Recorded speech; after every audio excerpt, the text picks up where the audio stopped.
कि इस देश को हिंदू राष्ट्र घोषित करवाना चाहते हैं, उनके दामाद कौन है?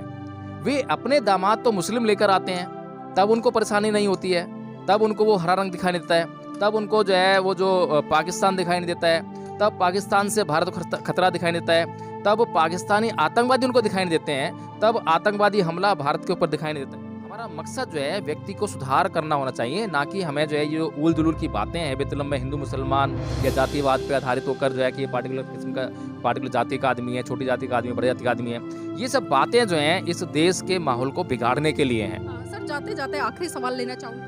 कभी जय श्री कृष्ण बोलता है, जय राधे राधे बोलेगा, हमने तो रोज सुनते हैं जो है। तो ऐसे लोग जो हैं जिनका अध्यात्म से कोई मतलब नहीं है, जिनका इस देश के दुख दर्द से कोई मतलब नहीं है, इस देश की समस्याओं से कोई मतलब नहीं है, तो ऐसे लोगों के लिए भगवा जो वस्त्र है उसका मीनिंग ही क्या है? इस तरह के आंदोलन करते हैं, प्रोटेस्ट करते हैं, इस तरह के धरने करते हैं, पोस्टरबाजी करते हैं या पोस्टर को जलाने का काम करते हैं, क्या उन्होंने कभी सेंसर बोर्ड है उसके खिलाफ जाके इस तरह के आंदोलन किए?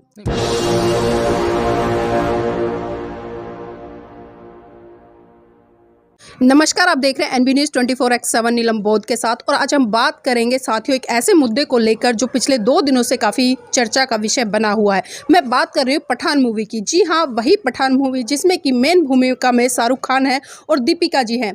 और कुछ विवाद का कारण इस तरह से रहा कि जिस तरह से दीपिका का एक गाना रिलीज़ हुआ है 12 तारीख को, उस गाने में उन्होंने 10 ड्रेसें पहनी और जो 10 ड्रेसें हैं उनका कलर अलग अलग है। लेकिन विवाद जो हुआ वो तब हुआ जब उन्होंने उस गाने में भगवा कलर के वस्त्रों को ग्रहण किया जिनका रंग भगवा था, और उसी में शाहरुख खान ने जो शर्ट पहनी है उसका ग्रीन कलर है। तो यहाँ पर पाकिस्तान वर्सेस भारत हो गया है। तो सर, बहुत सारे जो हिंदू संगठन है खासकर इस गाने को लेकर इस फिल्म का बहिष्कार करते नजर आ रहे हैं, और बहुत बड़ा तबका है जो कि अपने आप को हिंदू कहता है, वो कह रहा है कि इन लोगों ने हमारी भावनाएं आहत की है। तो किस तरह से देखते हैं? हाँ नीलम जी, देखिए ये तो बड़ी मतलब जो है क्या कहें इसको कि भावनाओं का मामला बहुत गंभीर होता जा रहा है। अब जो बिना बात की जो भावनाएं हैं, जिनका किसी व्यक्ति के जीवन से या इस राष्ट्र की जो समस्याएं हैं उनसे कोई लेना देना नहीं है। इस देश की जो समस्याएं हैं, मूलभूत समस्याएं हैं, उन पर इस देश के लोगों की भावनाएं आहत नहीं होती हैं। लेकिन कोई पार्टिकुलर कलर या पार्टिकुलर ड्रेस या कोई पार्टिकुलर शब्द कह देने से जो है लोगों की भावनाएं आहत हो जाती हैं। अब जो दीपिका पादुकोण ने जो ड्रेस पहनी है, भगवा कलर की ड्रेस है, वो एक रंग है, और ड्रेस जो है किसी भी कलर की हो सकती है। उस पर किसी का नाम छपा हुआ नहीं है, उस पर लिखा नहीं है कि भगवा है, उस पर लिखा नहीं है कि ये हिंदू ड्रेस है, उस पर लिखा हुआ नहीं है कि कोई देवी देवता की पिक्चर छपी हो, उसका नाम लिखा हो उस पर जो है। और इसी तरह से जो शाहरुख खान ने जो ड्रेस पहनी है वह उसका कलर जो है हरा है। अब अगर कलर की बात करें तो क्या पाकिस्तान का ही कलर या मुसलमानों का ही कलर हरा है, बाकी पूरी दुनिया जो है उस कलर से वंचित हो गई है? क्या जो भगवा कलर जो है सिर्फ हिंदुओं का है, भारत का है, इसके अलावा पूरी दुनिया जो है उस कलर से वंचित हो गई है? क्या अब पूरी दुनिया में किसी का संबंध जो है इन दोनों कलर से नहीं है? तो कुल मिलाकर ये है कि इस देश के लोग जो असली मुद्दे हैं, असली मुद्दा है रोज़गार का, महंगाई का, असली मुद्दा है भारत के लोगों की सुरक्षा का, भारत के लोगों की शिक्षा का, इन मुद्दों से भटक कर, और वो इन मुद्दों में जो है इस और विशेष तौर पे ये जो मुद्दे उठाए जाते हैं, ये जो लोग उठा रहे हैं, ये इनके मुद्दे नहीं हैं, ये राजनीति के मुद्दे हैं। राजनीतिक लोग जो हैं इस देश के लोगों को इस तरह के ऊल-जुलूल मुद्दों में उलझा कर जो देश के असली मुद्दे हैं, उनसे उनका ध्यान भटकाना चाहते हैं। अब देखिए महंगाई कितने चरम पर पहुंच गई है कि आज एक आम आदमी का जीवन जो है दूभर हो गया है, उसको जीना मुश्किल हो गया है। आज अगर मैं बात करूं कि 30-35 हज़ार महीने का कमाने वाला व्यक्ति भी जो है वो अच्छी तरह खाना नहीं खा पा रहा है। न्यूट्रिशन का मामला आगे चलकर जो है बहुत बड़ा मुद्दा बन जाएगा, क्योंकि लोग जो हैं अब कुपोषण से मरने वाले हैं। उनको अपना जो मूलभूत आवश्यकताएं हैं, खाने की, रहने की, पहनने की, ये भी पूरी कर पाना बड़ा मुश्किल हो पाएगा। तो लेकिन सर, जिस तरह से लगता नहीं है कि खासकर जब जब इस तरह की फिल्में आती है और खासकर जब हीरो मुस्लिम समुदाय से होता है, चाहे मैं आमिर खान की बात करूं या शाहरुख खान की बात करूं या जो भी मतलब सैफ अली खान की बात करूं। पिछले दिनों जिस तरह से करीना कपूर जो कि अब करीना खान बन गई है, उसको लेकर भी काफ़ी विवाद मचा था। लेकिन मैं जानना चाहूंगी कि जो लोग इस तरह के आंदोलन करते हैं, प्रोटेस्ट करते हैं, इस तरह के धरने करते हैं या पोस्टरबाजी करते हैं या पोस्टर को जलाने का काम करते हैं, क्या उन्होंने कभी सेंसर बोर्ड है उसके खिलाफ जाके इस तरह के आंदोलन किए? नहीं, बहुत अच्छी बात कही आपने कि सेंसर बोर्ड इस देश में है और सेंसर बोर्ड का काम क्या है मुझे समझ में नहीं आता। इस गाने को जो है जो शूट किया है उस गाने को जब हम देख रहे हैं तो वो गाने में इतनी अश्लीलता है।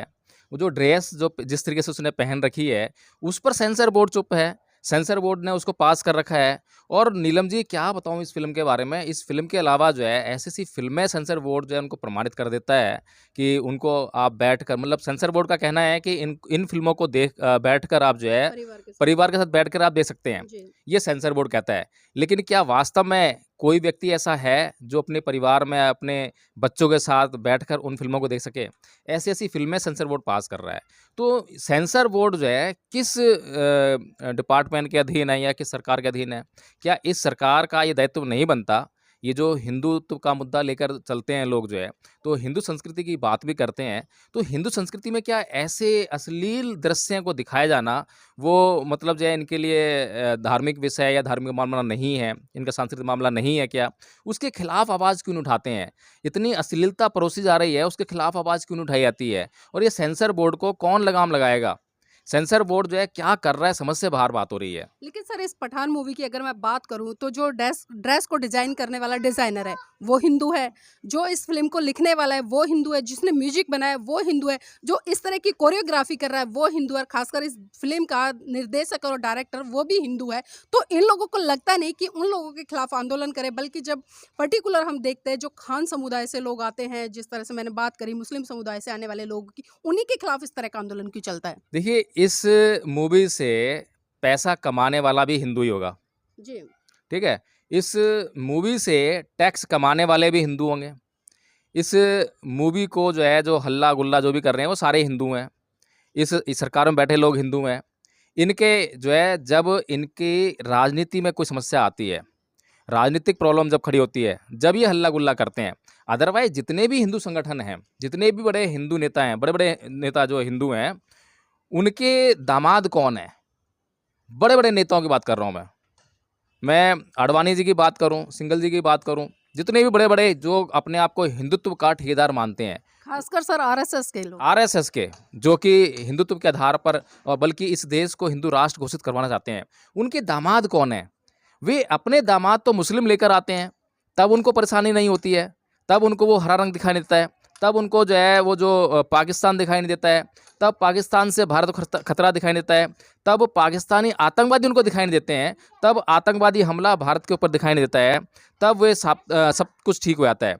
अगर उनके दामाद जो हैं, उनकी मर्जी है कि उनकी बेटियां जो हैं मुसलमानों से शादी करती हैं तो उन्हें कोई आपत्ति नहीं है। लेकिन वहीं पर एक आम हिंदू अगर वो किसी मुस्लिम लड़की से शादी कर ले या एक मुस्लिम लड़का जो है एक हिंदू लड़की से शादी कर ले तो वो बवाल का भी समझाता है। तो ये इस देश के लोगों को समझना पड़ेगा कि ये जो है राजनीतिक मुद्दे बनाए जाते हैं और ये राजनीतिक मुद्दे इस देश के लोगों को बहकाने के लिए बनाए जाते हैं। तो लोगों को जो है अपनी असली मुद्दों पर चर्चा करनी चाहिए, अपने असली मुद्दों पर बात करनी चाहिए। ये जो हिंदू मुसलमान करते हैं, हिंदू मुसलमान में कुछ भी ऐसा उनको नहीं सोचना चाहिए, नहीं विचार करना चाहिए कि सिर्फ कलर के पीछे या धर्म के पीछे या मंदिर मस्जिद के पीछे वे जो झगड़ा फसाद में फंस जाएं। लेकिन सर जिस तरह से हम देखते हैं, अगर मैं खासकर धरातल की बात करूं, धरातल पर चाहे मैं हिंदू की बात करूं, मुस्लिम की बात करूं, तो हमें कहीं ना कहीं बहुत बड़े स्तर पर भाईचारा देखने को मिलता है। लोग आपस में उठ बैठ भी करते हैं, एक साथ में खाना भी खाते हैं, अंतरजातीय विवाह भी करते हैं। अंतरजातीय जो धर्म के आधार पर मैं बात करूं तो उसमें विवाह करते हैं। लेकिन जब इस तरह के मुद्दों को गरमाया जाता है, इस तरह के मुद्दों को उछाला जाता है, तो कहीं ना कहीं जो भाईचारा है वो टूटता नजर नहीं आता। देखिए आपस में कभी भी हिंदू और मुसलमान कभी झगड़ा नहीं करते। अब मेरा पड़ोसी अगर मुसलमान है और उसके और मेरे बीच में खाने पीने के सारे संबंध हैं, उठक बैठक है, अच्छा भाईचारा है, वो अच्छी तरह मुझसे बोलते हैं, हम उससे अच्छी तरह बोलते हैं, तो कभी कोई झगड़े का मतलब ही नहीं है। जो आपराधिक किस्म के जो लोग हैं वो किसी भी समाज में हो सकते हैं, वो चाहें कोई मुस्लिम समाज हो, चाहे हिंदू समाज हो, चाहे कोई जाति का मामला हो, कोई भी समुदाय का हो, तो ये जो अराजक तत्व होते हैं, आपराधिक किस्म के तत्व जो होते हैं, वो तो किसी भी समुदाय में हो सकते हैं, किसी भी समाज में हो सकते हैं, किसी भी धर्म में हो सकते हैं। तो हमारी जो लड़ाई है बेसिकली उन लोगों के खिलाफ होनी चाहिए। सभ्यता की लड़ाई होनी चाहिए, शालीनता के लिए लड़ाई होनी चाहिए, अहिंसा के लिए लड़ाई होनी चाहिए, शांति स्थापना के लिए लड़ाई होनी चाहिए। हमें अपने आस-पास, चाहे वो किसी भी जाति का है, किसी भी धर्म का है, इससे हमें कोई सरोकार नहीं होना चाहिए। हमें बल्कि हर एक व्यक्ति के अंदर छुपा हुआ जो राक्षस है, आतंकवादी है, जो हिंसात्मक प्रवृत्ति वाला व्यक्ति है, हमें तो उसको नष्ट करना है। हमारा मकसद जो है व्यक्ति को सुधार करना होना चाहिए, ना कि हमें जो है ये ऊल-जुलूल की बातें हैं बेतुलम में हिंदू मुसलमान या जातिवाद पे आधारित होकर जो है कि ये पार्टिकुलर किस्म का पार्टिकुलर जाति का आदमी है, छोटी जाति का आदमी है, बड़ी जाति का आदमी है। ये सब बातें जो हैं इस देश के माहौल को बिगाड़ने के लिए हैं। सर जाते-जाते आखिरी सवाल लेना चाहूँगी खासकर जिस तरह से हम पठान मूवी की बात कर रहे हैं, जो ड्रेस पे बवाल मचाया, रंग पे बवाल मचाया। एक बात और जानना चाहूँगी, जिस तरह से अगर हम फ़िल्म इंडस्ट्री का एक इतिहास उठाकर देखें, बहुत कम महिलाएँ ऐसी हैं जो मुस्लिम समुदाय से आती हैं, जिन्होंने आकर बहुत अच्छे किरदार निभाए हैं। लेकिन ज़्यादातर वो तबका है, वो महिलाएँ हैं फ़िल्म इंडस्ट्री में जो हिंदू धर्म की हैं। तो ये लोग अपनी संस्कृति को आगे रखते हुए जो बात करते हैं, जो भारतीय परिधान की साड़ी है, तो ये तब अपने परिवार की लड़कियों को मोटिवेट क्यों नहीं करते साड़ी पहनने के लिए? क्यों उनका बहिष्कार नहीं करते कि वो इस तरह की ड्रेसें जो कि बरगल होते हैं पहन के आती हैं? देखिए नीलम जी, बिल्कुल ठीक कह रही हैं आप जो है। जितना भी फ़िल्म इंडस्ट्री में गंद फैलाया है, तो वो गंद फैलाने वाले लोग कौन हैं? अगर फ़िल्म जो इंडस्ट्री है उसका इतिहास हम देखें, तो उसमें सबसे ज़्यादा आप पाएँगे कि जो हिंदू समाज से आने वाले जो अभिनेता और अभिनेत्री हैं, डायरेक्टर्स हैं, सबसे ज़्यादा गंद उन्होंने फैलाया है। तो सबसे सोचने वाला जो विषय है, वो ये है कि जिस हिंदू संस्कृति की हम बात करते हैं, वो हिंदू संस्कृति आखिर है क्या? उसका मापदंड क्या है? उसका पैमाना क्या है? उसकी लिमिटेशंस क्या हैं? क्या जो वल्गैरिटी आज हमें मूवीज़ में देखने को मिल रही हैं, परिधान के रूप में या और भी अदर एक्टिविटीज़ जो होती हैं, हाव-भाव होते हैं, क्या वो हिंदू संस्कृति का हिस्सा हैं? अगर वो हिंदू संस्कृति का हिस्सा नहीं है, बल्कि हिंदू संस्कृति के खिलाफ हैं, तो ये जो संगठन हैं, क्या कभी इन दृश्यों के खिलाफ कभी मोर्चा खोलते हैं क्या? ये हिंदू संगठन जो है मोर्चा खोलते हैं जोधाबाई के ऊपर। जोधाबाई फ़िल्म आई तो उसके ऊपर मोर्चा खोल दिया, इनकी भावनाएँ आहत हो गईं। मतलब इनके जो झूठे ईगो हैं, जो झूठी नाक है, झूठा घमंड है, ये उस पर तो हमेशा मतलब मुद्दा लेकर आएँगे, चाहे वो जातिवाद का मुद्दा हो, आरक्षण का मुद्दा हो, बेफिज़ूल की बातें करनी इनको आती है। लेकिन जो काम की बातें हैं, अगर हिंदू संस्कृति की बात करते हैं, हिंदू राष्ट्र की बात करते हैं, तो आप उसके मापदंड तय कीजिए, आप उसके पैमाने तय कीजिए कि हमारे जो हिंदू संस्कृति में जो है क्या-क्या अच्छाइयाँ हैं और जो बुराइयाँ समाज में आ रही हैं, उसको आप अपनी संस्कृति के माध्यम से इस समाज से एलिमिनेट करने का काम कीजिए, तो इस देश के लोगों का भला होगा। और नीलम जी, मैं एक बात की और तरफ ध्यान दिलाना चाहता हूँ कि जैसे वाइट कलर है, तो वाइट कलर जो है बौद्ध संस्कृति का प्रतीक है, जैनियों की भी संस्कृति का प्रतीक है। तो ये लोग तो कभी बवाल नहीं करते हैं और जो दीपिका पादुकोण ने जो ड्रेस पहनी है, जिसको हम भगवा कलर कह रहे हैं, ये भगवा कलर तो हिंदू संस्कृति का हिस्सा है ही नहीं। अगर आप इतिहास उठाकर देखेंगे, तो ये हिंदू संस्कृति का हिस्सा नहीं है। ये तो बौद्ध समण संस्कृति का हिस्सा है। भग्ग रागो, भग्ग दोषो, भग्ग मोहो, यानी कि जिसने राग का भगन कर दिया हो, द्वेष का भगन कर दिया हो, मोह का भगन कर दिया हो, जो इन सब चीज़ों को छोड़कर भगवान हो गया हो, अरहत हो गया हो, तो ऐसे लोगों को जो है भगवान कहा गया है। और जो भगवा जो कलर है, वो ऐसे लोगों के लिए जो है पहनने योग्य है, जो इन सब चीज़ों को अपने भीतर से एलिमिनेट करने का प्रयास करते हैं। यानी भिक्षु संघ जो है, जो व्यक्ति इस संसार को यानी कि जो गृहस्थ जीवन को छोड़कर जो प्रव्रज्या हासिल करता है और भिक्षु संघ का सदस्य बन जाता है और जिसके जीवन का उद्देश्य ये होता है कि उसको राग, द्वेष और मोह से मुक्ति पानी है, इस संसार के जीवन मरण के चक्र से मुक्ति पानी है, तो उसके लिए ये जो भगवा वस्त्र जो है उसके लिए है। लेकिन अगर हिंदू संस्कृति की बात करें तो भगवा वस्त्र उनको मतलब किसी के लिए भी अवेलेबल है। जो भीख मांगने जा रहा है गली-गली जो है, वो भी जो है अपने ऊपर शरीर पर लटका लेता है उसको जो है और मतलब अंगूठा सा उसने अपने कंधे पे डाला और उसको लेकर जो है और लोगों के पास जो है भीख मांगने चला गया। कि मतलब जो है कभी जय श्री कृष्ण बोलता है, जय राधे राधे बोलेगा, हमने तो रोज़ सुनते हैं जो है। तो ऐसे लोग जो हैं जिनका अध्यात्म से कोई मतलब नहीं है, जिनका इस देश के दुख दर्द से कोई मतलब नहीं है, इस देश की समस्याओं से कोई मतलब नहीं है, तो ऐसे लोगों के लिए भगवा जो वस्त्र है उसका मीनिंग ही क्या है? फिर किस चीज़ का बवाल? जब आपका ना ये वस्त्र है, ना आपकी कोई सोच है, तो ये बवाल जो है बेफिज़ूल का है। ऐसे बवाल जो है हिंदू संस्कृति को शोभा भी नहीं देते हैं, हिंदू लोगों को शोभा भी नहीं देते हैं। जी, बहुत-बहुत धन्यवाद सर आज की इस चर्चा में जुड़ने के लिए और ख़ासकर देखिए जिस तरह से हमने बात की पठान मूवी पर जो बवाल है, ख़ासकर जो गाने में भगवा कलर के वस्त्र पहने गए हैं दीपिका की तरफ से उस पर मचा है और जिस तरह से हिंदू संगठनों ने हाहाकार मचा दिया, पोस्टरबाज़ी कर रहे हैं और पोस्टर जला रहे हैं और शाहरुख खान की जो फ़िल्म है उसका बायकॉट करते नज़र आ रहे हैं। लेकिन साथियों यहाँ पर एक बात बहुत ही गंभीरता से सोचने वाली है क्योंकि जो प्रकृति ने रंग दिए हैं, वो प्रकृति के रंग है, उसमें कोई भी रंग हो सकता है, चाहे हम सफ़ेद की बात करें या हरे की बात करें, नीले की बात करें, पीले की बात करें। जिस व्यक्ति को जो अच्छा लगता है, वो उसके आधार पर उसका यूज़ करता है और जिस तरह से मैंने शुरुआत में ही बताया था कि इस गाने में 10 कलर की ड्रेसें पहनी गई हैं, लेकिन सिर्फ़ बवाल मचाया है हिंदू संगठनों ने। तो आपको भी सोचना पड़ेगा और जो बहिष्कार करने की बात आती है, तो आप जो गलत चीज़ें प्रचारित और प्रसारित की जा रही है, खासकर जो सेंसर बोर्ड बैठा होता है, वो इस तरह की मूवी, इस तरह के गानों को रिलीज़ कर देता है, इस तरह अनुमति दे देता है,